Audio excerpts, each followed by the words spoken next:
Hi guys, ಎಲ್ಲರಿಗೂ cinema ಅಪ್ಡೇಟ್ಗೆ ಆತ್ಮೀಯ ಸ್ವಾಗತ.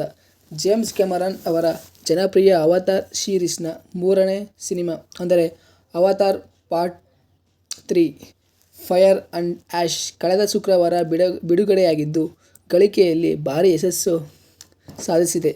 ಹಲವು ವರದಿಗಳ ಪ್ರಕಾರ ಹಾಗೂ ಸಿನಿ ವಿಶ್ಲೇಷಕರ ಪ್ರಕಾರ ಈ ಸಿನಿಮಾ 3 ದಿನದಲ್ಲಿ 1,000 ಕೋಟಿ ರೂಪಾಯಿಗೂ ಅಧಿಕ ಗಳಿಕೆ ಕಂಡಿದೆ ಎನ್ನಲಾಗಿದೆ. ಈ 3 ದಿನದಲ್ಲಿ ಜಾಗತಿಕ ಬಾಕ್ಸ್ ಆಫೀಸ್ ಕಲೆಕ್ಷನ್ $137 ಮಿಲಿಯನ್ ಎಂದು ಹೇಳಲಾಗಿದೆ. ಅದನ್ನು ಭಾರತೀಯ ರೂಪಾಯಿಗೆ ಕನ್ವರ್ಟ್ ಮಾಡಿದರೆ 1,200 ಕೋಟಿ ಗಳಿಕೆ ಆಗುತ್ತದೆ. ಅವತಾರ್ ಪಾರ್ಟ್ 3 ಸಿನಿಮಾವನ್ನು ಸುಮಾರು 3,000 ಕೋಟಿಗೂ ಅಧಿಕ ವೆಚ್ಚದಲ್ಲಿ ತಯಾರಿಸಲಾಗಿದೆ ಎಂದು ನಿರ್ಮಾಪಕರಾದ ಕ್ಯಾಮರನ್ ಗ್ರೀನ್ ಅವರು ಹೇಳಿದ್ದಾರೆ. ಅವತಾರ್ ಎಂಬ ಸೈನ್ಸ್ ಫಿಕ್ಷನ್ ಸಿನಿಮಾಕ್ಕೂ ಭಾರತದಲ್ಲಿ ಅಪಾರ ಅಭಿಮಾನಿಗಳಿದ್ದು, ಇಲ್ಲೂ ಕೂಡ ಮೊದಲ 3 ದಿನದಲ್ಲಿ 50 ಕೋಟಿಗೂ ಅಧಿಕ ಗಳಿಕೆಯನ್ನು ಮಾಡಿದೆ ಎಂದು ರಿಪೋರ್ಟ್ಸ್ ಹೇಳ್ತಾ ಇದೆ. ಡಿಸೆಂಬರ್ 19ರಂದು ಈ ಚಿತ್ರ ಬಿಡುಗಡೆಯಾಗಿದ್ದು, ಅವತಾರ್ ಮೊದಲ ಸಿನಿಮಾ 2019ರಲ್ಲಿ ಬಿಡುಗಡೆಯಾಗಿದ್ದು ಮತ್ತು ಇದೊಂದು ಉತ್ತಮವಾಗಿ ಮತ್ತು ಬ್ಲಾಕ್ ಬಸ್ಟರ್ ಹಿಟ್ ಸಿನಿಮಾವಾಗಿ ಹೊರಹೊಮ್ಮಿತು. Avatar part 2 way of water ಇದೇ ಸೀರೀಸ್ನ 2 ಭಾಗವಾಗಿದ್ದು 2022ರಲ್ಲಿ ಬಿಡುಗಡೆಯಾಗಿದ್ದು, ಅದು ಸಹ ಬ್ಲಾಕ್ ಬಸ್ಟರ್ ಹಿಟ್ ಆಗಿತ್ತು ಅಂತ ಹೇಳ್ಬೋದು.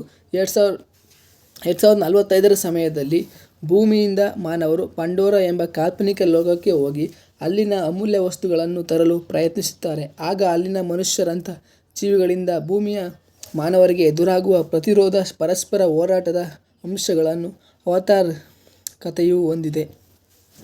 ಈ ರೀತಿ ಬೇರೆ ಲೋಕದ ಒಂದು ಕಾಲ್ಪನಿಕ ಜಗತ್ತಿನ ಕಥೆಯನ್ನು ಅದ್ಭುತವಾಗಿ ಸಿನಿಮಾ ರೂಪದಲ್ಲಿ ಪ್ರೆಸೆಂಟ್ ಮಾಡಿರುವಂತಹ ಕ್ಯಾಮರನ್ ಗ್ರೀನ್ ಅವ್ರನ್ನ ವರ್ಲ್ಡ್ಸ್ ಬೆಸ್ಟ್ ಡೈರೆಕ್ಟರ್ ಅಂತ ಹೇಳ್ಬೋದು. ಇದು ಫ್ರೆಂಡ್ಸ್ ಈ ಕ್ಷಣದ ಸಿನಿಮಾ ಅಪ್ಡೇಟ್. ಮತ್ತಷ್ಟು ಸಿನಿಮಾ ಅಪ್ಡೇಟ್ಗಾಗಿ ನಮ್ಮ ಚಾನಲನ್ನು ಸಪೋರ್ಟ್ ಆ್ಯಂಡ್ ಸಬ್ಸ್ಕ್ರೈಬ್ ಮಾಡಿ. ಮತ್ತೊಂದು ಇಂಟ್ರೆಸ್ಟಿಂಗ್ ವಿಡಿಯೋದಲ್ಲಿ ಭೇಟಿಯಾಗೋಣ. ಅಲ್ಲಿವರೆಗೆ ನೋಡ್ತಾ ಇರಿ ರಾಜ್ ಸ್ಟೋರೀಸ್ ಕನ್ನಡ.